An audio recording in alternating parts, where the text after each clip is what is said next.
Hi friends, welcome to my YouTube channel. So ನಾನು ಇವತ್ತು ಪ್ರತಿದಿನ ನಾನು ರೆಗ್ಯುಲರಾಗಿ ಏನು ಯೂಸ್ ಮಾಡ್ತೀನಿ ಅನ್ನೋದ್ರ ಬಗ್ಗೆ ಇನ್ಫಾರ್ಮೇಷನ್ನ ಕೊಡ್ತಾ ಇದ್ದೀನಿ. ಸೊ ನೋಡೋಣ ಹಾಗಾದರೆ.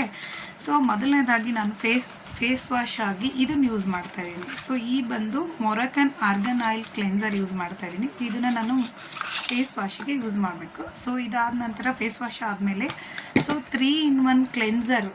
ಸೊ ಇದು ಬಂದು cleanser, toner and makeup remover. So ಇದನ್ನು ಕೂಡ ನಾವು ಕಾಟನಲ್ಲಿ ಸ್ಕ್ರಬ್ ಮಾಡಿ ಇದನ್ನು ಕೂಡ ನಾವು ಕ್ಲೆನ್ಸರ್ ಆಗಿ ಉಪಯೋಗಿಸ್ಬೋದು. ಸೊ ಇದಾದ ನಂತರನೇ ನಾನು ಡೈಲಿ ರೆಗ್ಯುಲರಾಗಿ ಈ ಕ್ರೀಮು ಡೇ ಕ್ರೀಮ್ನ ಯೂಸ್ ಮಾಡಬೇಕು. ಜಸ್ಟ್ ಒಂದು ಡ್ರಾಪ್ ಅಷ್ಟು ಯೂಸ್ ಮಾಡಿದ್ರೆ ಸಾಕು, ಬೇಕಾದಷ್ಟು ಹೆಲ್ದಿ ಸ್ಕಿನ್ನನ್ನು ಕೊಡುತ್ತೆ.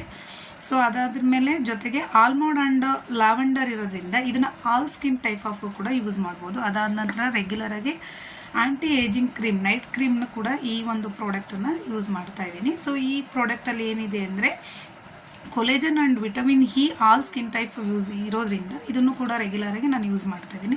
ಅದಾದ ನಂತರ ಮಾರ್ನಿಂಗ್ ಡೇ ಕ್ರೀಮ್ ಯೂಸ್ ಮಾಡಿದಾಗ ಅಥವಾ night cream day cream use ಮಾಡಿ ನಾವೆಲ್ಲರೂ ಆಚೆ ಹೋಗಬೇಕು ಅಂದರೆ ಅರ್ಬನ್ ಕಲರಲ್ಲಿ ಇವತ್ತು ಪ್ರೆಸಿಡ್ ಪೌಡರ್ ವಿತ್ SPF18 ಇದೆ. ಸೊ ಈ ಒಂದು ಪ್ರಾಡಕ್ಟನ್ನು ಕೂಡ ನಾನು ಜಸ್ಟ್ ಯೂಸ್ ಮಾಡಿದ್ದೀನಿ. ಸೊ ಹಾಗಾಗಿ ನಾವು ಡೈಲಿ ಇದನ್ನು ರೊಟೀನಾಗಿ ಯೂಸ್ ಮಾಡೋದ್ರಿಂದ ರೆಗ್ಯುಲರಾಗಿ ನಮ್ಮ ಸ್ಕಿನ್ನನ್ನು ನೀಟಾಗಿ ಹೆಲ್ದಿ ಆಗಿ ಇಟ್ಕೊಳ್ಳೋದಕ್ಕೆ ಹೆಲ್ಪ್ ಆಗುತ್ತೆ. ಈ ಒಂದು ಬ್ಯೂಟಿಫುಲ್ ಪ್ರಾಡಕ್ಟನ್ನು ರೆಗ್ಯುಲರಾಗಿ ಯೂಸ್ ಮಾಡೋದಕ್ಕೆ ಯೂಸ್ ಮಾಡ್ತಾಯಿದ್ದೀನಿ. Thank you.